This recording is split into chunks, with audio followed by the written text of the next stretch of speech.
realize that we require light from above, that this awakening from above can only come as a result of the fact that we decided to make a whole attempt at something that in the end must be whole. That is, Lishma is not, it's not partial, and neither is the desire to reach it partial. So this way of progressing means that out of a person's own set of desires, his own longing to reach this, he must reach a place of wholeness within himself towards it. If the only thing that he wants is this, and if he realizes that the capacity to do it is not within himself, but only above, he must rely on the upper force to change him. This is what we call drawing the light, or makif, the surrounding light, drawn by effort. But what's the effort? And do not say that if Lishma is a gift from above, then what good is one's surmounting and efforts and all the remedies and corrections that one performs in order to come to Lishma if it depends on the Lord? Our sages said, in that regard, you are not free to rid yourself of it. Rather, one must offer the awakening from below, and that is the prayer. There cannot be a genuine prayer if he does not know in advance that without prayer it cannot be attained. And everything that comes to a person as a result of this is the latter. It is what needs to be surmounted. And unless there is this attempt to surmount it, regardless of the fact that everything is in the Creator's hands, there is no place for the Creator to give the gift. So this desire for this is really prayer. So what does it feel like to have that desire?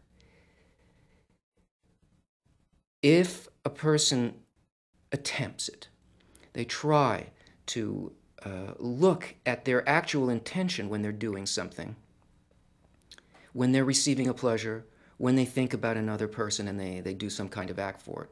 If they're honest, they will look into that intention deeply, and they'll begin to see where they are unlike it. And the feeling that there is more, that I'm unlike this quality that I want to reach, feels both as an aspiration and as a disappointment. Remember, we can't proceed in this without a need. How do we sense needs? We feel that there's something lacking, right? You may not even know what it is, but in the case of a Kabbalist and somebody on the path, no matter what it is that's occurring, we know what it is. The only thing that it can be is that I lack the pleasure that I actually seek here, which is the direct contact with the Creator. A prayer feels like a lack, a loss, a need, an emptiness. And it's not something that comes from within our reason. Well, if I do this, then I'll get this. I hope God didn't hear me say that. You know, it's either the feeling is there, either the need exists within us, or it doesn't. And that is the awakening from below, and that's also the kli. That is the preparation for the entry of the light. Therefore, the acts and the remedies that he performs in order to obtain Lishma create the corrected vessels to want to receive the Lishma. Then, after all the deeds and the remedies, can the prayer be in earnest because he has seen that all of his deeds brought him no benefit? Only then can he pray an honest prayer from the bottom of his heart, and the Creator hears this prayer and gives him the gift of Lishma. We should also know that by attaining Lishma, one puts the evil inclination to death, because the evil inclination is called receiving for himself, whereas by attaining the aim to bestow, one cancels the thought of his own good. And the death of the evil inclination means that one no longer uses one's vessels of reception for himself. And since they are no longer operative, they are considered dead. We must know first that we don't want to feel this at all. That's what he means by it is put to death. And the process is that slowly, as these comparisons are done between what we really feel and a proper unchanging target, like a fixed goal that we have, that the sensation within the kli actually does, within the person's sensation, actually changes. And the desire to receive in order to fill some kind of personal satisfaction, it wanes, it changes. Slowly it goes through a transformation, as long as it is by a process of real prayer and real need. It is as the Maggid, or the Seir of Duvna, says regarding the verse, "Thou hast not called upon me, O Jacob, neither hast thou worried thyself about me, O Israel," meaning that he who works for the Creator has no effort. On the contrary, one is content and high-spirited. But he who does not work for the Creator but for other purposes cannot complain to the Creator for not giving him livelihood in the work, since he worked for another cause. One can only complain to the one he works for and demand of him to give him his vitality and pleasure in the work.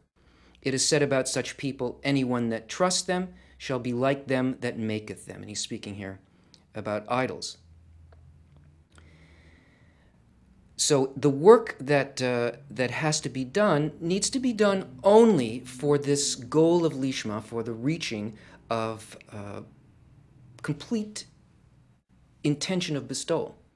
If the work is done for any other reason, then you can't complain to the upper force that it's not answering your prayer, that there should be some kind of a fulfillment.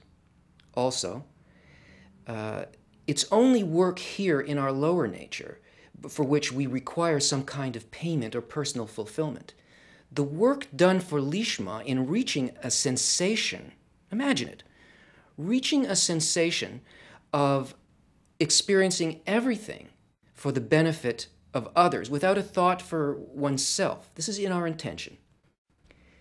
What possible payment could anybody ask except the fulfillment of reaching that desire? Because there, all boundaries disappear, all suffering ends, not just for me, that is, not just for the person on the path, but for everybody around them.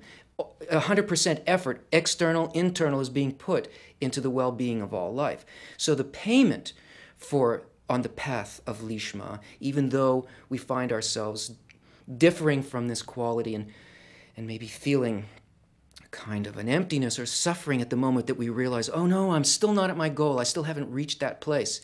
It's payment, it is excitement, it's high spirits, as he says, because you know you're on the adventure, you're on the path, you're on the hunt to hit that bullseye.